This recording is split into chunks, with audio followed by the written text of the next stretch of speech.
आज हम लोग पढ़ने वाले हैं क्लास 11th के केमिस्ट्री का फर्स्ट चैप्टर, जिसका नाम है some basic concept of chemistry. इस वीडियो में हम पढ़ेंगे अनसर्टेनिटी इन मेजरमेंट्स के बारे में। इसके पहले कुछ बेसिक बातें आपके बुक में दी हुई हैं, अगर आप चाहें तो उन्हें एक बार खुद से पढ़ सकते हैं। मेन चैप्टर आपका यहीं से स्टार्ट होता है। तो चलिए फर्स्टली हम लोग पढ़ते हैं साइंटिफिक नोटेशंस के बारे में। अगर किसी बहुत बड़े नंबर में बहुत सारे जीरोस दिए हुए हैं तो उसे हम ऐसे 10 के पावर में लिख सकते हैं, या अगर किसी बहुत छोटे नंबर में पॉइंट के बाद बहुत सारे जीरोस दिए हुए हैं तो उसे भी हम 10 के पावर माइनस में लिख सकते हैं, और इसी को हम साइंटिफिक नोटेशंस कहते हैं। अब किसी ऐसे दो नंबर को मल्टीप्लाई या डिवाइड कैसे करेंगे वो देखिए।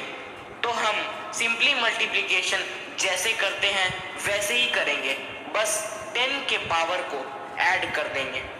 अब देखिए डिवीजन में जो भी 10 के पावर में नीचे है वो अगर ऊपर आएगा तो पावर का साइन चेंज हो जाएगा।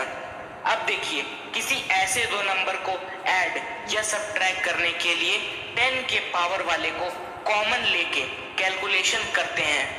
इतनी बातें तो सभी को पता होंगी। तो चलिए अब बात करते हैं सिग्निफिकेंट फिगर्स के बारे में। किसी भी मेजरमेंट में जितना भी सर्टेन और अनसर्टेन डिजिट्स होता है उन्हें हम सिग्निफिकेंट फिगर्स या सिग्निफिकेंट नंबर्स कहते हैं।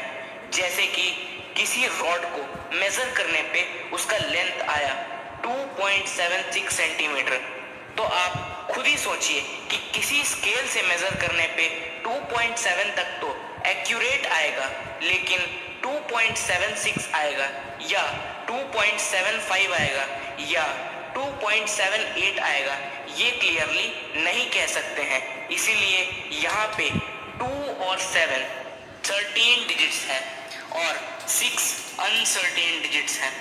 तो हमारा नंबर ऑफ सिग्निफिकेंट डिजिट्स हो जाएगा 3। तो नंबर ऑफ सिग्निफिकेंट डिजिट्स किसी मेजरमेंट में कितना है ये डिसाइड करने का कुछ रूल्स होता है। तो आइए उन रूल्स को एक बार देखते हैं। पहला रूल बोलता है कि जितना भी नॉन जीरो डिजिट्स होता है वो सिग्निफिकेंट होता है। जैसे कि 32673, यहाँ पे नंबर ऑफ सिग्निफिकेंट डिजिट्स 5 होगा। दूसरा रूल बोलता है कि जितना भी जीरोस होता है नॉन जीरो डिजिट्स के बीच में वो सब सिग्निफिकेंट होता है।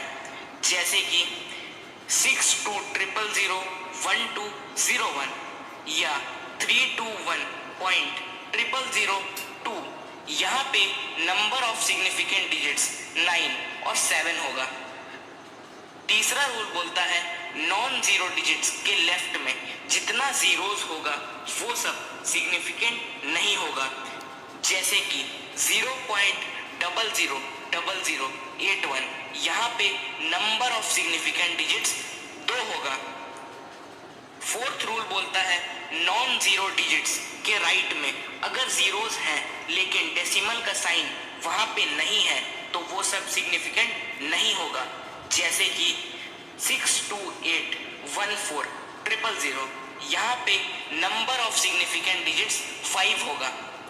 फिफ्थ रूल बोलता है कि नॉन जीरो डिजिट्स के राइट में जीरोस हैं और साथ में डेसिमल साइन भी है, तब वो सब सिग्निफिकेंट होगा। जैसे कि 627.10000, यहाँ पे नंबर ऑफ सिग्निफिकेंट डिजिट्स होगा 8। सिक्स्थ रूल बोलता है कि 10 के पावर में दिया हुआ डिजिट्स सिग्निफिकेंट नहीं होगा।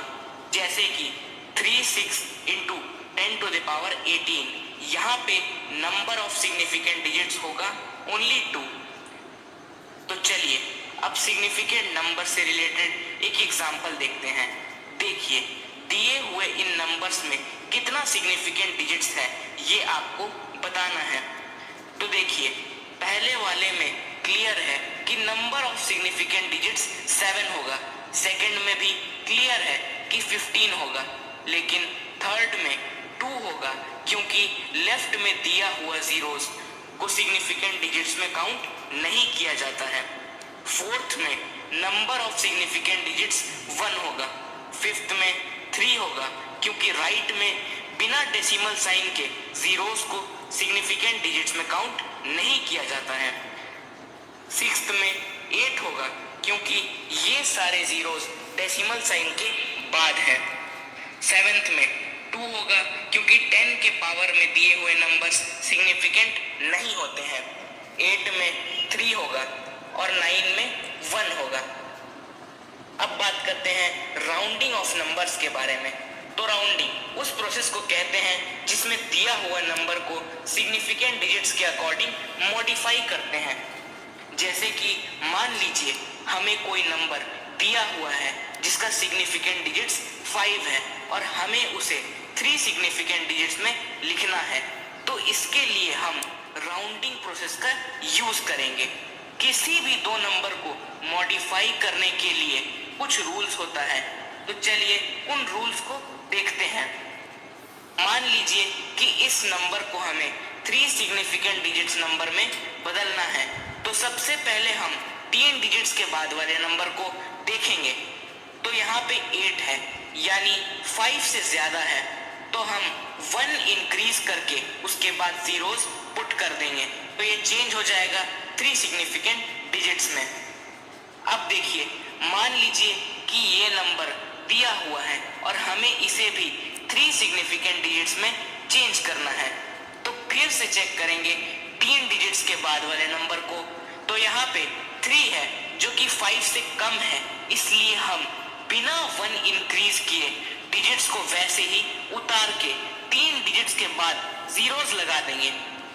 अब देखिए हमें इन दो नंबर्स को भी 3 सिग्निफिकेंट डिजिट्स में राउंड करना है, तो 3 डिजिट्स के बाद वाले नंबर को देखेंगे तो यहाँ पे तो 50 है।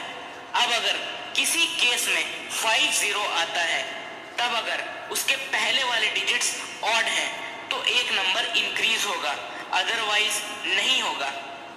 सेकेंड नंबर देखिए, यहाँ पे 3 डिजिट्स के बाद 51 है, तो ऐसे केस में जिसमें 50 से ज्यादा आता है उसमें हम 1 इंक्रीज कर देते हैं। तो अब यहाँ पे फर्स्ट का आंसर हो जाएगा 62400 और सेकंड का आंसर हो जाएगा 6.24। तो चलिए अब एक एग्जांपल देखते हैं राउंडिंग ऑफ सिग्निफिकेंट नंबर से रिलेटेड।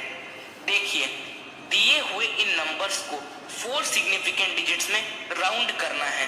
तो देखिए फर्स्ट में 4 डिजिट्स के बाद 9 है जो कि 5 से ज्यादा है, इसलिए इसे 1 से ऐड करके बाकी डिजिट्स को 0 से रिप्लेस कर देंगे, तो आंसर आएगा 2343000। इसी तरह से सेकंड का आंसर हो जाएगा 628.2। अब देखिए थर्ड में 4 डिजिट के बाद 3 है जो कि 5 से कम है, इसलिए इसके बाकी डिजिट्स को डायरेक्टली 1 से रिप्लेस कर देंगे, तो आंसर आएगा 62860000। इसी तरह से फोर्थ का आंसर होगा 7292। अब देखिए फिफ्थ में 4 डिजिट्स के बाद 53 है जो कि 50 से ज्यादा है, इसलिए इसे 1 से ऐड करके बाकी डिजिट्स को 0 से रिप्लेस कर देंगे, तो हमारा आंसर आ जाएगा 162800000। अब बात करते हैं significant digits in arithmetic operations के बारे में। कभी भी एडिशन या सब्ट्रैक्शन यूजुअली परफॉर्म करने के बाद जो आंसर आता है हम उसे भी राउंड यानी चेंज करते हैं सिग्निफिकेंट डिजिट्स के अकॉर्डिंग। कैसे, आइए देखते हैं। ये देखिए इन 3 नंबर्स को नॉर्मली सम करने पे आता है 218.2609, लेकिन अगर सिग्निफिकेंट टर्म्स की बात करें तो इस इक्वेशन में डेसिमल के बाद जितना स्मॉलेस्ट डिजिट है उतना ही आंसर में भी होना चाहिए। तो देखिए यहाँ पे मिनिमम डिजिट 1 है डेसिमल के बाद, तो उतना ही हमारा आंसर में भी होना चाहिए, तो हम इसे उतना ही डिजिट के अकॉर्डिंग राउंड यानी चेंज करेंगे, तो आएगा 218.3। ये तो था एडिशन और सब्ट्रैक्शन के लिए। अब बात करते हैं मल्टीप्लिकेशन और डिवीजन के बारे में। देखिए, ये एक इक्वेशन है जिसको सॉल्व करने पे हमारा आंसर आ रहा है 2.5733। तो अब हमें इसे सिग्निफिकेंट डिजिट्स के अकॉर्डिंग राउंड यानी चेंज करना है। तो देखिए, मल्टीप्लिकेशन और डिवीजन में राउंडिंग करने का अलग रूल होता है। देखिए, इस इक्वेशन में जितना स्मॉलेस्ट डिजिट होगा उतना ही आंसर में भी होना चाहिए। तो देखिए, यहाँ पे मिनिमम डिजिट 2 है इस इक्वेशन में, तो हमारा आंसर में भी 2 ही सिग्निफिकेंट डिजिट होना चाहिए। तो अब इसे 2 सिग्निफिकेंट डिजिट्स के अकॉर्डिंग राउंड करेंगे तो आएगा 2.6 और यही हमारा फाइनल आंसर होगा सिग्निफिकेंट डिजिट्स के अकॉर्डिंग। तो चलिए अब बात करते हैं यूनिट कन्वर्जन्स के बारे में। देखिए, मास का ऐसा यूनिट होता है केजी और 1 केजी इक्वल टू होता है 1000 ग्राम और 1 ग्राम इक्वल्स टू होता है 1000 मिलीग्राम। तो 1 केजी इक्वल्स टू हो जाएगा 1000 इंटू 1000 मिलीग्राम यानी 10 to the power 6 milligram. Weight का ऐसा यूनिट होता है न्यूटन। अब देखिए, वॉल्यूम का ऐसा यूनिट होता है मीटर क्यूब और 1 मीटर क्यूब इक्वल टू होता है 1000 लीटर और 1 लीटर इज इक्वल टू होता है 1000 सेंटीमीटर क्यूब।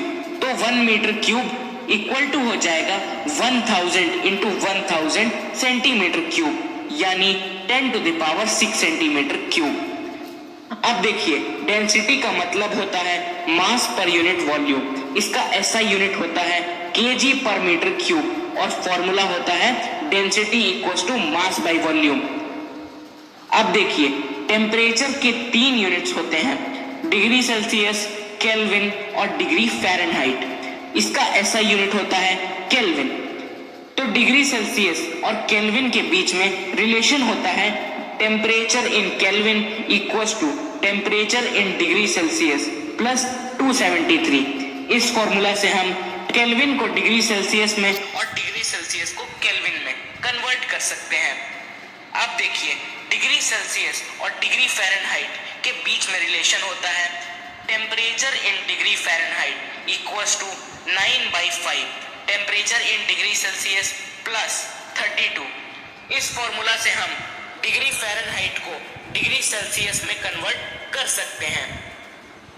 तो स्टूडेंट्स, ये था केमिस्ट्री के chapter some basic concept of chemistry का फर्स्ट वीडियो। नेक्स्ट वीडियो में हम पढ़ेंगे लॉज ऑफ केमिकल कॉम्बिनेशन और डाल्टन्स एटॉमिक